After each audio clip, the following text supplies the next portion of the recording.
wabarakatuh. Alhamdulillahirabbil alamin. Wassalatu wassalamu ala asrofil anbiya wal mursalin Sayyidina Muhammadin wa ala alihi washabihi ajma'in, amma ba'd. Pertama-tama marilah kita panjatkan puji syukur kita kehadirat Allah Subhanahu wa taala, Tuhan yang Maha Kuasa. Pada hari ini kita mendapatkan kesempatan untuk bisa bertemu, dapat kesempatan untuk saling bersilaturahmi. Mudah-mudahan hari ini kegiatan kita berjalan lancar. Amin amin ya rabbal alamin. Salam dan salam kita aturkan kepada baginda Rasulullah sallallahu alaihi wasallam. Mudah-mudahan kelak kita mendapatkan syafaatnya di yaumul qiyamah. Amin amin ya rabbal alamin. Bapak Ibu sekalian yang kami hormati, ini kebetulan memang tempatnya diadakan di sini, Pak, karena harus melakukan social distancing. Kemudian memang gedung kami untuk kapasitas social distancing itu maksimal mungkin sekitar 10, Pak.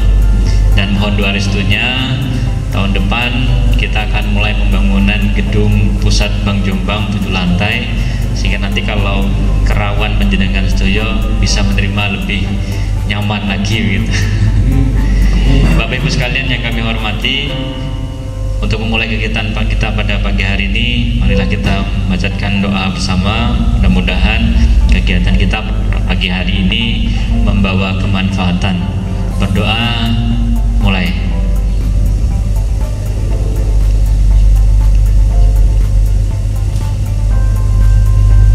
Selesai.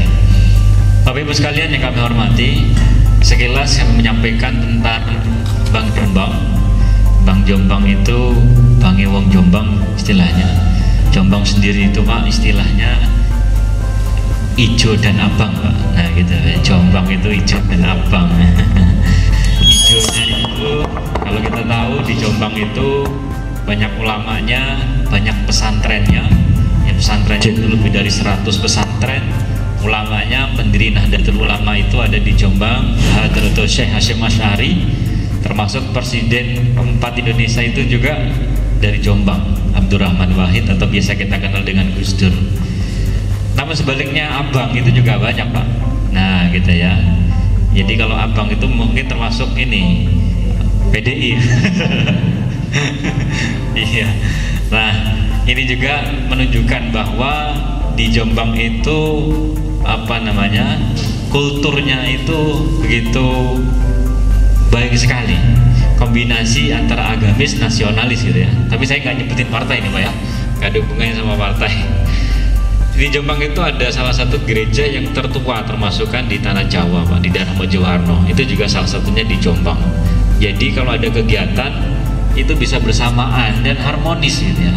Ini menunjukkan, menurut kami ini miniaturnya Indonesia gitu ya, harusnya dengan kerukunan dan kenyamanan. Nah, berkaitan dengan Bank Jombang, Bank Jombang itu dulunya namanya juga Bank Pasar, Pak. Ya, kami adanya di pasar-pasar. Alhamdulillah, sekarang kita berkembang tidak hanya di pasar-pasar, ada di semua kecamatan di Kabupaten Jombang. Bahkan kita akan melakukan ekspansi di luar kabupaten. Jombang itu ada 21 kecamatan, ada 306 desa, dan alhamdulillah semua desa sudah kita terlayani ya dengan adanya Bank Jombang. Mungkin itu pengantar singkat dari kami, Bapak. Nanti lebih lengkapnya nanti di paparan. Ya, jadi seperti itu. Bapak Ibu sekalian yang kami hormati, untuk mempersingkat waktu, kami akan menyampaikan kesempatan kepada perwakilan atau pengantar yang akan disampaikan dari DPRD Kabupaten Kulon Progo, memperkenalkan rombongannya sekaligus menyampaikan maksud dan tujuannya. Untuk itu kami berikan kesempatan kepada Ibu Afif, waktu dan tempat kami persilahkan. Selamat pagi dan salam sejahtera bagi kita semua. Yang saya hormati Pak Direktur Utama Bank Jombang beserta jajarannya, Pak Dirut, dan juga Bapak Ibu sekalian, pimpinan dan anggota DPRD Kabupaten Kulon Progo yang saya hormati. Puji syukur alhamdulillahirabbil alamin. Mari senantiasa kita panjatkan kehadirat Allah Subhanahu wa taala, Tuhan yang Maha Kuasa, pagi cerah ini masih memberikan kerahmatan, keselamatan dan kesehatan kepada kita semua, sehingga kita bisa berkumpul di ruangan rumah makan Mbak Heni di Kabupaten Jombang yang sangat representatif ini Pak Dirut. Kalau untuk pertemuan-pertemuan, maka Pak Hamam begitu masuk langsung dingin kan gitu, adem. Tadi saya WA di jalan itu, cocik Bu gitu katanya. Kata beliau cocik Bu gitu kalau untuk di rumah makan. Baik, salawat juga dan kita tunjukkan ke junjungan kita Nabi Agung Muhammad Rasulullah SAW yang sangat kita tunggu syafaatnya di dunia wal akhirah nanti. Bapak Ibu sekalian, terutama Pak Dirut Bang Jombang yang saya hormati, kami ini terdiri dari pimpinan ini Pak, terdiri dari pimpinan DPRD, ketua fraksi dan ketua komisi. Kedatangan kami ini Pak Dirut, Pak Afandi, dari dulu ya Pak Wakil Ketua itu sampai ngefans sekali kalau sama Pak Direktur Utama ini. Karena masih ingat dulu saya hanya berdua sama Pak Wakil dulu Pak, bertemu dengan Pak Direktur Utama ini, kemudian beserta jajaran Dewan Komisaris ya Pak, malahan waktu itu, kemudian dan Dewasnya. Nah kita sharing sehingga juga kita bisa memantik semangat dari teman-teman jajaran manajemen Bank Pasar, waktu itu namanya juga Bank Pasar Kulon Progo, sehingga kemarin saat kemudian di akhir tahun ini masih ada sisa-sisa energi, keberanian untuk diswab dan juga sisa-sisa anggaran yang harus termanfaatkan Pak, sehingga pilihannya pun jatuh ke Bank Jombang, karena kita memang baru saja 1 minggu yang lalu itu menyelesaikan perda tentang perubahan status hukum atau badan hukum Bank Kulon Progo. Nah ini tentu ada beberapa hal substansi dari hasil pembahasan perda yang salah satunya nanti adalah terpenuhinya modal dasar ya dari 50 miliar menjadi 100 miliar. Meskipun waktu itu saya langsung dilabrak Bu Eni ya, di belakang sana Pak, Bu Eni itu, ini gimana ini? Oh, saya di provokasi nih Pak Sekda, wong mintanya cuma 15 miliar kok dikasih 50 miliar. Ya ngono juga boleh, saya bilang gitu.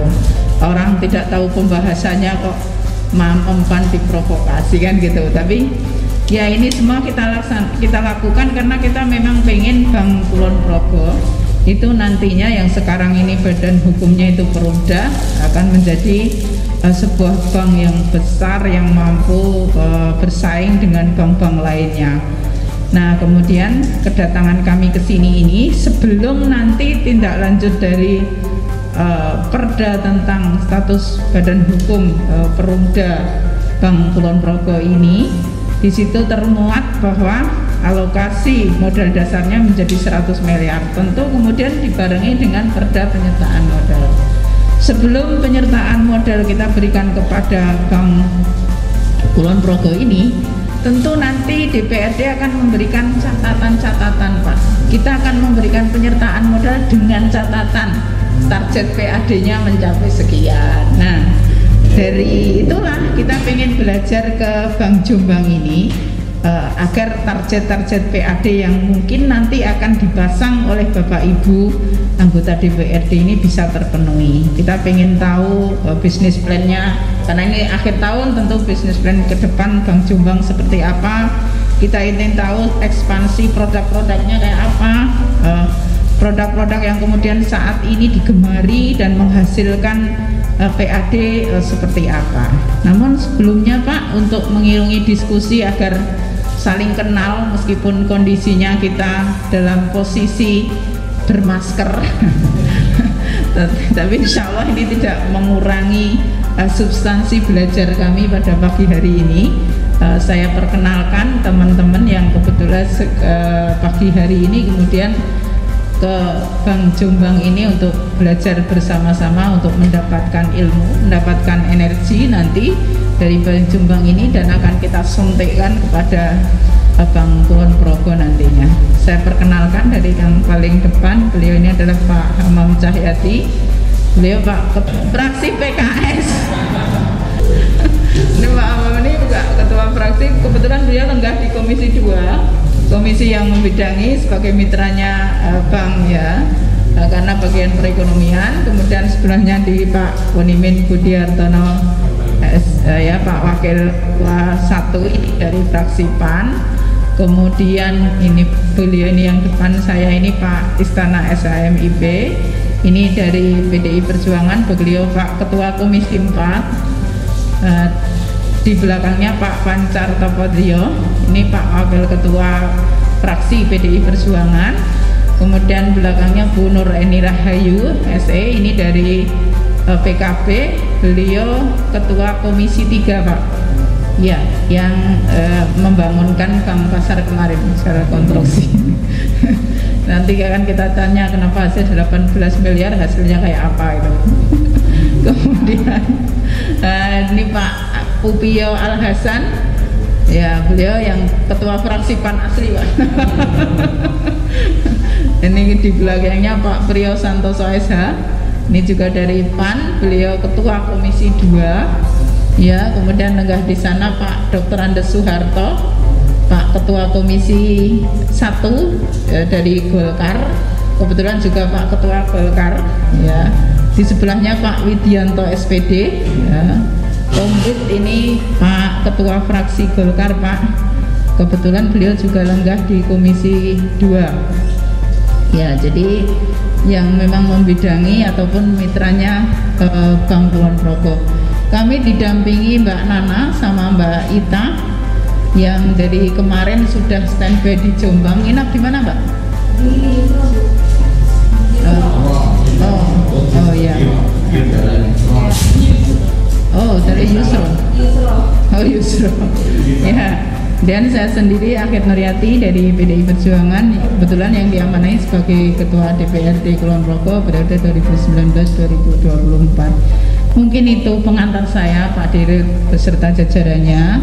Jadi mohon kami betul-betul nanti diberi energi lah Pak, agar nanti di akhir tahun ini kemudian terutama teman-teman Komisi 2, Badan Anggaran dan Bapak Ibu yang lenggah di fraksi-fraksi ini kemudian bisa bergotong royong bekerja sama bagaimana nanti kita mendorong bank kita itu, Bank Kulon Progo itu untuk bisa menangkap peluang, karena di sana untuk kita tahu ada NGA, ada bedah menoreh, ada KSPN Borobudur, bahkan temanya kan tema pembangunan di Kabupaten Kulon Progo memanfaatkan PSN ini untuk kebangkitan ekonomi di Kabupaten Kulon Progo menuju Kulon Progo maju. Ini tentu harus ditangkap secara baik oleh Pak Direktur Utama Bank Kulon Progo beserta jajarannya.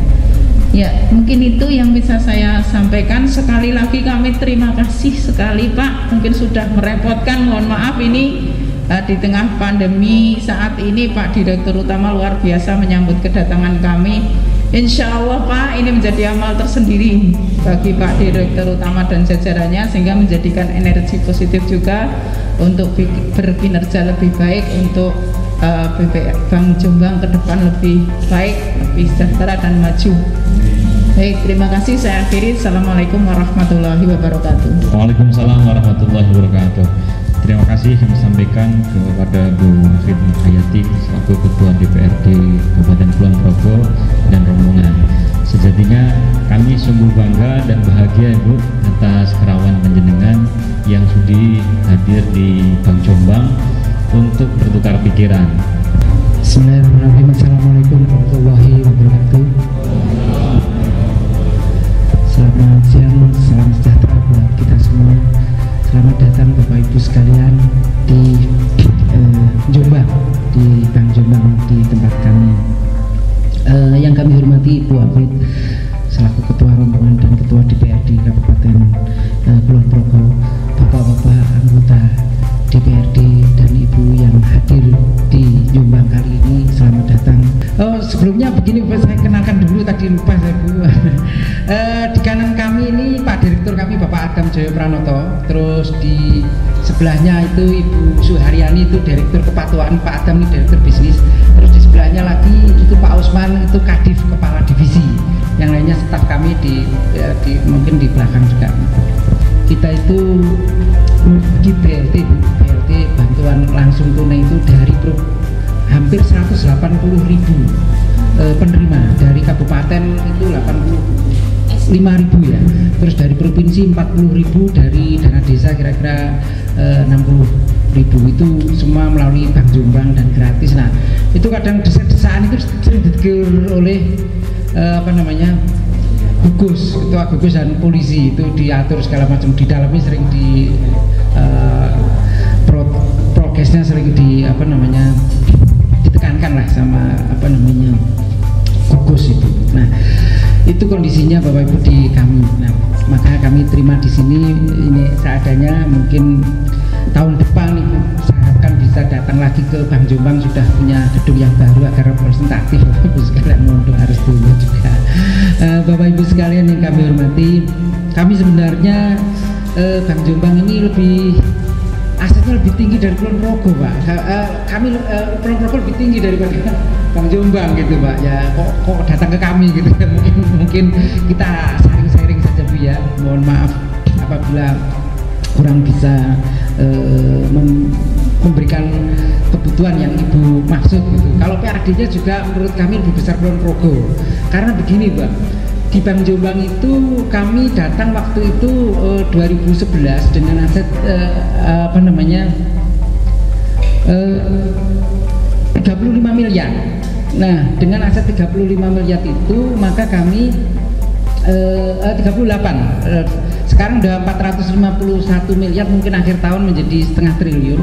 Nah kami itu PAD-nya kecil Bapak Ibu sekalian, labanya kecil gitu, Pak. Labanya kecil, tapi karena itu kami pengen meningkatkan aset terlebih dahulu, karena bagi kami aset yang tinggi inilah yang akan nanti membuat kepercayaan kami pinjam ke bank lain. Maka dana pihak ketiga kami itu juga belum begitu besar, lebih besar ke pinjaman bank lain dan deposito itu tentu dengan bunga tinggi daripada tabungan, karena deposito kami itu kebanyakan sesuai LPS itu 7%, kalau tabungan kami mungkin 3%, itu masih belum begitu tinggi di tabungannya, tapi lebih banyak ke pinjaman dan di tabungan. Nah kami di tahun 2000 PAD-nya itu, karena waktu itu Bu, kami 50 miliar itu baru terpenuhi di 2019. Sebelumnya itu kami dapat setoran modal itu ya 2M, 3M, 5M. Yang besar baru tahun 2019 kemarin, karena aset kami sudah hampir 400 miliar, tapi modalnya baru 32 miliar total waktu itu. Maka OJK meminta agar dipenuhi modal itulah sesuai dengan anggaran modal dasar, karena kami Bank Jombang kalau sekarang itu berteknologi, misalnya punya ATM, punya mobile banking, punya internet banking, itu modal minimum oleh OJK itu harus 50 miliar baru bisa. Maka dari kondisi itu akhirnya Pemda mempunyai dana dari kelebihan dana pemilu Bapak Ibu sekalian. Jadi dana pemilu dianggarkan 50 miliar, tapi ternyata terserap hanya 30 miliar. Maka 20 miliarnya itu sebenarnya lebih mau dikasih ke kami. Nah waktu itu ada pilihan, dikasih tanah untuk bangun gedung atau dikasih semua fresh money 20 miliar itu. Tapi pikiran kami ya dapat freshnya ya dapat gedungnya, dapat tanahnya. Akhirnya karena modal bank kurang 16 miliar waktu itu di Pemdanya, maka kami minta tanah. Kebetulan tanah yang kita bangun saat ini, yang kita diberikan ke kami itu bekasnya dinas koperasi, yang dulunya itu hibah dari provinsi Bapak Ibu sekalian. Hibah dari provinsi terus dimiliki oleh Pemda, akhirnya diserahkan ke kami. Nah tanah itu 3,1 M, harga perolehannya tahun 2082 ya kalau nggak salah, 82 dari provinsi. Maka kami dapat setoran modal tanah itu 3,4. Nah baru sisanya yang 13 sekian itulah yang baru berupa fresh money. Nah Fresh money kita putar untuk keperluan ini baru masuk di awal 2020. Nah, untuk pembangunannya ini kita akhirnya menggunakan dana sendiri, yaitu kita akan pinjam ke bank lain untuk bangun gedung ini, yaitu kira-kira 22 miliar. Ada gambar gedungnya. Itu Bapak Ibu sekalian untuk modalnya yang dari kami. Jadi, nah terus kami juga perubahan Perseroda, perubahan dari badan hukum PD perusahaan daerah menjadi Perseroda. Kebetulan ada pilihan, kalau di Kulon Progo mungkin ambil Perumda, kami Perseroda, karena kami itu sebelumnya punya karyawan, yaitu karyawan koperasi karyawan, maka koperasi karyawan itu mempunyai saham 0,0 berapa gitu. Nah, biar karyawan itu merasa memiliki, akhirnya 0,01-nya itu karyawan Bank Jombang, yang 99,9%-nya tetap milik Pemda, perubahan badan hukum kami. Itu di 2018 akhir, 27 September, jadi mulai dimenkumhamkan baru di bulan Mei 2019. Nah, dengan adanya perubahan Perseroda, maka kami juga adanya setoran modal tadi dari dana pilkada yang kelebihan, akhirnya kita juga melakukan perubahan anggaran dasar dari 50 miliar menjadi 200. Kenapa 200? Karena begini Bapak Ibu sekalian, kami dengan adanya tanah imbreng, yaitu setoran modal berupa tanah yang 3,4 tadi, itulah dilakukan revaluasi aset atau penilaian kembali sesuai harga pasar saat ini. Nah, penilaian harga pasar saat ini itu tanah yang saat ini itu dinilai oleh appraisal independen itu kira-kira 30-an 28 miliar. Nah, 28 miliar dikurangi setoran modal tadi, tanah tadi semula adalah harga nilai bukunya tadi adalah 3,4, maka sisanya itu menjadi surplus setoran modal, revaluasi aset.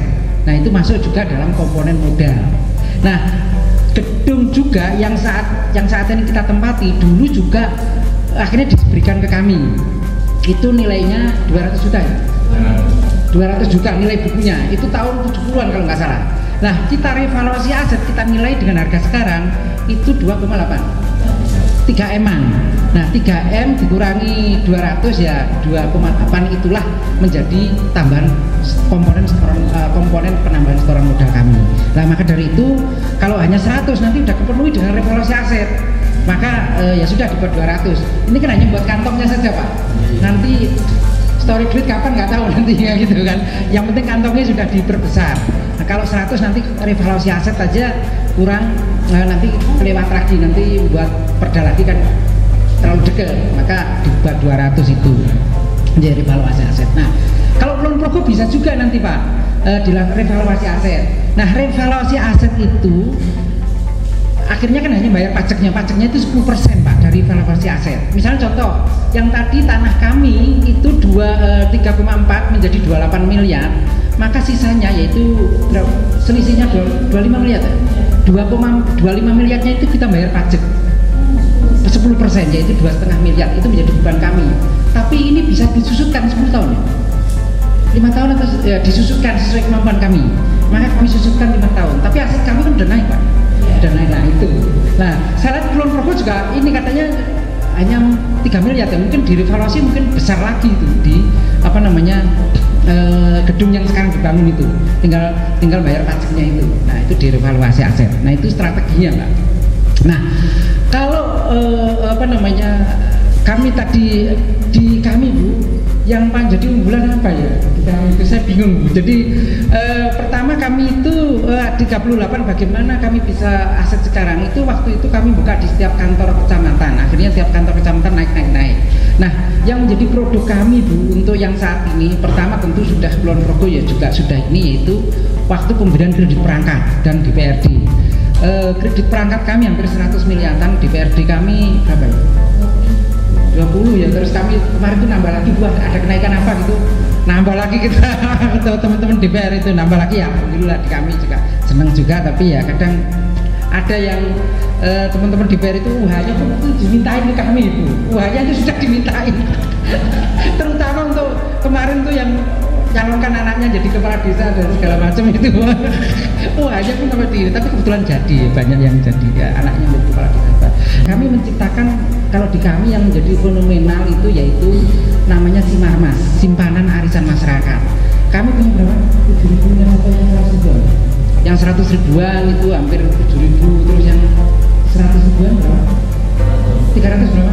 Itu hampir 2.000-an, terus yang perangkat itu hampir 2.000 nasabah. Nah, sistem Simarmas itu begini Bapak Ibu sekalian, barangkali nanti bisa. Jadi orang kalau bayar arisan, kalau sudah dapat itu nggak perlu bayar lagi, kayak pio-pioan gitu. Nah, untuk jadi seperti ini. Jadi kalau yang ini yang perangkat nih, yang arisan perangkat. Jadi perangkat itu ada uang mukanya 3 juta ya. 3 juta tiap bulannya hanya membayar 200.000. Tapi begitu dia itu dapat arisan, itu dapat Scoopy.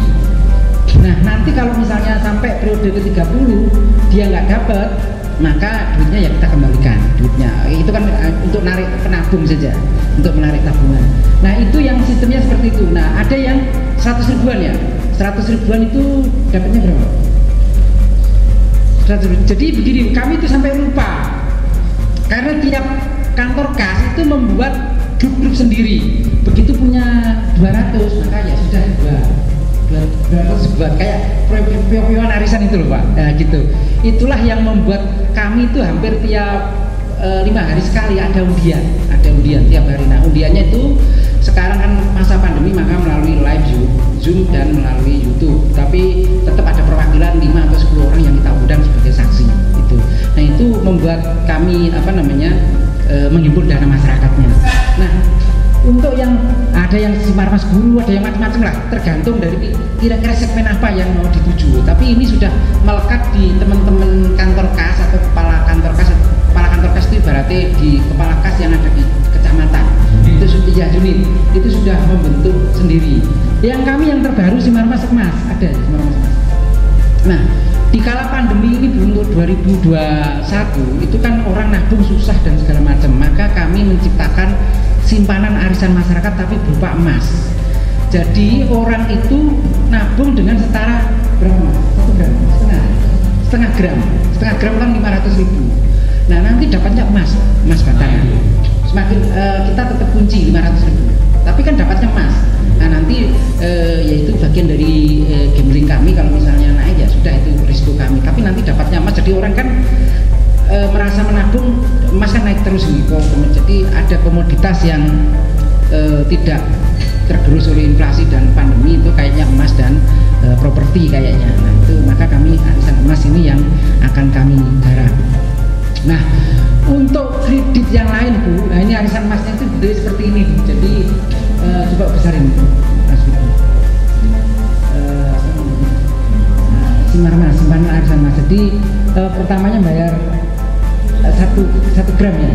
1 gramnya itu berapa? Nah, terus nanti dapatnya, orang yang dapat kita undi dapatnya 2 kali lipatnya. Begitu ini pada periode 30 dia nggak dapat, maka kita kembalikan berupa emas. Jadi orang itu plus bonus itu seakan-akan bunganya.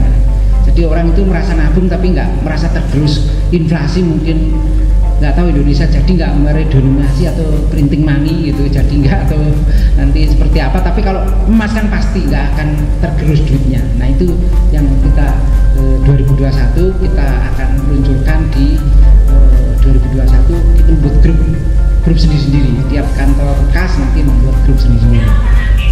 Nah, untuk yang produk kreditnya Bapak Ibu sekalian, kami kredit biasa pada umumnya, tapi kami ada produk yang cukup fenomenal di kami dan itu cukup cepat, yaitu kredit talangan haji Bapak Ibu sekalian. Jadi untuk kredit talangan haji yang terbaru, coba Mas Widi, untuk tahun 2021 itu orang hanya membayar 750.000 saja, itu kami sudah bisa dapat porsi haji. Nah, dulu 2 juta Bapak Ibu sekalian, tapi sekarang untuk 2021 kami karena ada pesaing dari Penit Bank itu membuat 750.000, maka kami juga akan memberi 750.000 sudah dapat porsi haji. Nah, karena di OJK itu harus ada agunan, maka 250-nya itu sudah kita dia bayar 750, dia sudah dapat emas 0,2 gram emasnya. Nah itu emas itulah sebagai agunannya, sebagai agunan yang agar kita tidak disemprit oleh OJK. Maka begitu orang daftar haji, maka dia harus bawa duit 750.000, sudah dapat emas, yaitu emasnya 0,2 gram, kira-kira harganya 250.000. Nah sudah dapat porsi haji, sudah pinjamannya bisa sampai 5 tahun, angsurannya adalah 616, itu sudah merupakan angsuran per bulannya, dan ini sudah orang sudah dapat porsi haji. Nah kalau sudah dapat porsi haji kan otomatis tinggal nunggu anggaran kapan berangkat. Ini produk fenomenal. Dulu waktu kita luncurkan itu dalam waktu setahun kami sudah dapat lebih dari 1.000 nasabah. Kalau 1.000 nasabah kan hampir 25 miliar ya, 25 miliar untuk kredit haji. Untuk kredit yang lain saya rasa sama ya, modal kerja segala macam. Nah karena ini ada pandemi kemarin juga ada restrukturisasi, terus kita juga mengakses PEN, pemulihan ekonomi nasional, tapi dapatnya dari BPD dengan bunga yang cukup murah, yaitu 6% atau 7%. Itu yang yang akan kita berikan. Nah tadi kalau misalnya Kulon Progo Bapak Ibu sekalian, kalau ingin menjadi masukan saya melihatnya begini, dengan adanya bandara mungkin yang bisa digarap itu KPR, mungkin BPR Kulon Progo. Dengan KPR itulah yang mungkin bisa mengikat dengan lembaga-lembaga. Nah sudah dibuat KPR pinjaman 15 tahun, saya rasa dengan Kulon Progo punya dana murah dan apalagi setoran modal itu wah sudah ya, berkembangnya cukup. Kemarin saya perjalanan lewat Kulon Progo, wah ini kalau ini produk KPR ini yang kayaknya bisa menjadi booming untuk Kulon Progo, karena saya yakin nanti investor itu banyak, karena dengan adanya bandara mungkin ya bagaimana itu bisa dilewatkan melalui BPR, dan akhirnya BPR menciptakan produk yang sekiranya bisa diserap oleh kepentingan pertumbuhan ekonomi di Kulon Progo lah. Kalau orang butuh kan pasti ya semua usaha kena distrap, tapi orang kan nggak mungkin, kalau rumah kan nggak mungkin distrap, iya kan? Nah itu mungkin bisa diciptakan KPR yang jangka waktu bisa 15 tahun, tapi jangan KPR yang rumah subsidi. Kalau rumah subsidi kan kalah dengan BTN. Ya rumah misalnya tipenya 40 atau 50, nah itu mungkin Kulon Progo bisa memberikan itu. Karena kalau sudah bukan rumah subsidi, itu kan orang itu kan butuh cepat dapat rumah. Terus kalau bisa ada buyback garansi dari pengembang. Kalau sudah seperti itu saya rasa banknya aman, karena begitu orang beli kan otomatis uang muka kan udah beres. Nah tapi kalau misalnya orang itu macet, misalnya bisa mengikat di developernya, itu mungkin 2 tahun developer harus beli lagi, itu kan aman sekali untuk BPR. Itu kan nggak mungkin macet kalau seperti itu, tapi ya harus ada buyback garansi dari developer yang itu. Nah sudah, nanti masalah bunganya kalau bukan rumah subsidi itu bukan perang bunga, tapi perang kecepatan untuk memberi penyaluran. Nah itu tapi bagi bank supaya aman ya buyback garansi, nggak tahu 3 tahun atau 2 tahun. Kalau 2 tahun nasabahnya macet, maka developer harus beli kembali. Kan kalau beli kembali kan otomatis developer juga murah, kan kita udah dapat terima uang muka, tinggal sisanya berapa gitu. Nah itu mungkin bapak-bapak ibu sekalian juga bisa membuat developer nanti kerja sama-sama BPR Kulon Progo. Saya rasa itu barangkali ini ada Pak Direktur mau menambahkan apa yang tadi disampaikan oleh Ibu Ketua. Baik, terima kasih Pak Afandi atas paparan yang sudah disampaikan. Saya sedikit menambahkan terkait dengan salah satu yang menjadi penggerak kami, yaitu tentang dana desa. Jadi rekening kas desa itu ada di kami, dan dengan keluarannya PMK Peraturan Menteri Keuangan di awal tahun itu ada perubahan sehingga itu beralih ke BPD. Namun poin yang ingin kami sampaikan adalah ketika rekening kas desa ada di Bank Jombang, itu menjadi penggerak luar biasa. Bayangkan 306 desa ya, dan dusun-dusunnya sudah menjadi mitranya Bank Jombang, itu bisa menjadi corong marketingnya kami. Dan kami juga ikut membangun namanya BUMDes yang ada di desa. Jadi hubungan timbal baliknya hubungan simbiosis mutualisme. Nah salah satunya yang menarik, kita membangun namanya kredit infrastruktur desa. Desa itu kalau nunggu DD-nya turun di bulan Maret, April, itu kalau nggak hujan Pak, telat Pak, molor gitu ya. Kalau hujan tambah molor lagi gitu, sehingga tidak terjadi namanya proses pembangunan yang ada di desa. Nah, kami menawarkan solusi berupa kredit infrastruktur desa. Artinya ketika ada musyawarah desa dan ditetapkan anggaran desa itu digunakan untuk apa saja, APBDes-nya itu sudah merujuk untuk pembangunan, mereka bisa mulai mencicil untuk melakukan pembangunannya dengan dana bersumber dari kami. Ini jangka waktunya cuma 1 tahun dan rata-rata belum 1 tahun sudah pada lunas Pak. Dan ini ketika kita sampaikan juga di pemerintahan desa, kemudian di pembangunan, wah menarik sekali. Artinya roda perekonomian ada di tingkat desa nyata bergerak gitu. Kan bahkan kan untuk padat karya dan sebagainya itu bisa menggerakkan yang ada di pemerintahan desa. Ini menarik Pak. Dan ketika kami Bank Jombang hadir untuk memberikan dukungan kepada badan usaha milik desa, itu kalau di Jombang kebetulan BUMDesnya itu dari pemerintah kabupaten dikasih modal kurang lebih sekitar 100 juta. Nah 100 juta itu ada BUMDes yang dananya itu cuma ditaruh di bank, nggak berputar, jadi nggak maksimal gitu. Nah sehingga ketika kami hadir, kita membantu untuk bisa menggerakkan. Jadi ada pasar desa, kemudian ada mereka juga membangun berbagai macam kegiatan yang ada di desa, akhirnya bergerak juga. Mungkin itu tambahan sedikit dari kami untuk menceritakan tentang salah satu produk yang dimiliki oleh Bank Jombang.